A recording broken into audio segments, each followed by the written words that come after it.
Hi everybody, it's JB here. Quick video I'm making. I don't normally do midweek review videos, but today I'm making an exception.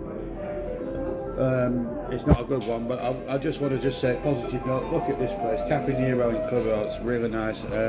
Recommend the tea here, it's really good. But I'm not here to talk about the lovely tea that we have here in Cafe Nero.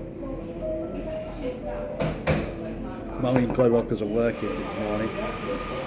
Well, what I will say is I'm very disappointed with Burnley's performance in the Carabao the other night. I thought we were poor. I was a bit mad on social media saying that Cardiff didn't deserve this and didn't deserve that, but I watched the match again yesterday and realised how poor we actually were.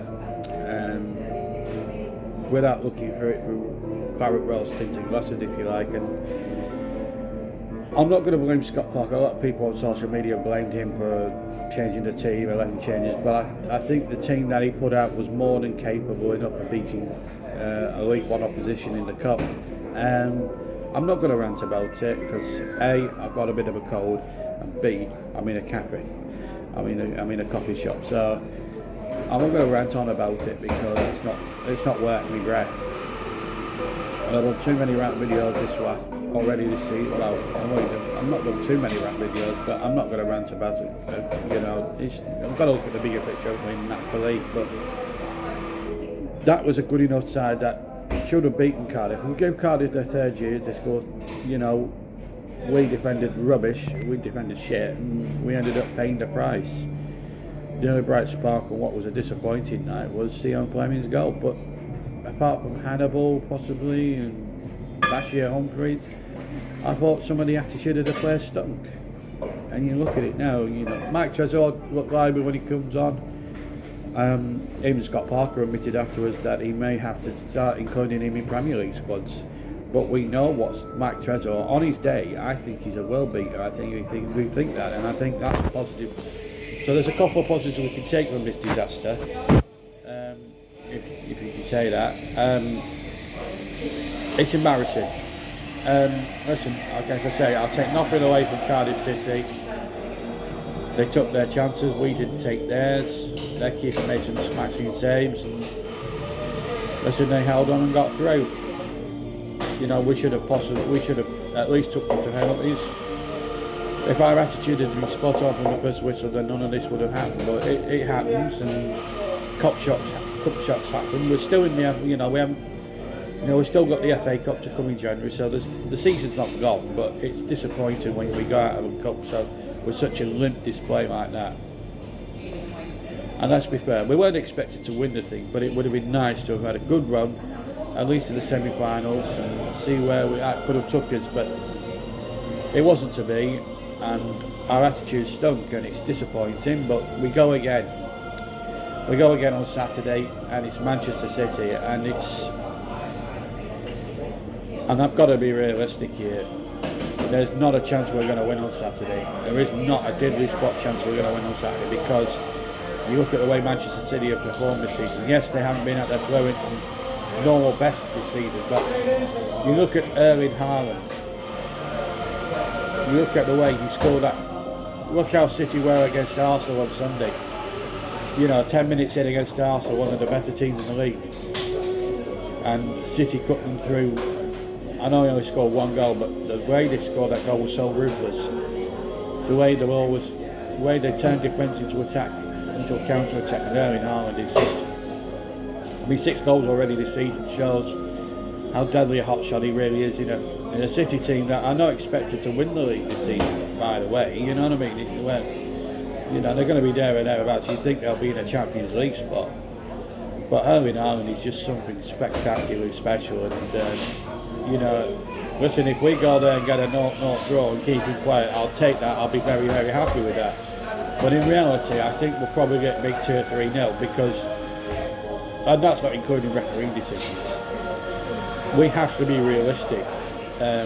Aston Villa, we might get something from next match at Villa Park. It depends how Villa's form picks up in the next week. They've got a European match this weekend, I think, this week, and then they play tonight in Europe at Villa Park, and then they've got I think we've got a home match, I think, as well on Sunday. So they've got chances to pick up points and pick up form. So Villa is not a given as far as points are concerned. But if we can get a point from the next 2 games and then start our season against Leeds and get a result there, then the season will pick up for us. I've seen enough in the Premier League at least to say that we can be competitive, and I think we believe we can stay up. But some of the attitude of some of the players stunk on Tuesday night, and that's unforgivable in a lot of respects, because you know, they go home tie, Cardiff, well, we just turn up and win. Cup football never works like that, and to see such seasoned players who played in the Championship and played it well. I mean, Marcus Edwards, I don't know where his head has been. He was good for us last season, but his attitude stunk the other night. Marcus Edwards, a man who's played at the top of the levels, he's played in the last stages of Champions League, for God's sake. You know, it's just not on.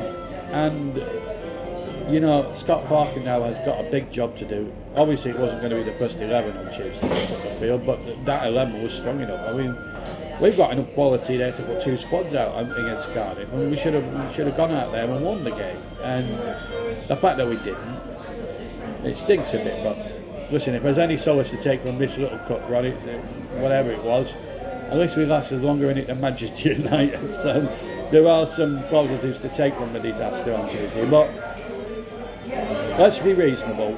I can't see us getting diddly squad against Manchester City, and I can't see us getting diddly squad against Aston Villa if they start picking up next 2 games in the Premier League in Europe. So realistically, where do I think the next point's going to come from? Realistically, probably Leeds in about 2 or 3 weeks' time.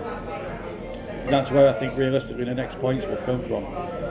But you never know, we might surprise a few people, but I can't see us at least winning at Manchester City. Villa, question mark. Leeds have to take 3 at home. But the cup display against Cardiff, very disappointing, disgusting performance, and some of the attitudes stunk. But we have to be in the Premier League later coming. As the season develops, our attitude needs to be better for the Premier League, because if it isn't, we will go down. But I'm convinced, despite the defeat in the cup, that it obviously hopefully won't affect too much in the league. Confidence will still be sky high, and if we can get through Manchester City and Villa without too much damage, then I'm still confident we can stay up. On our attitude, certainly from the squad point of view, has to be an awful lot better than what it was on Tuesday, because that, simply put, was not good enough.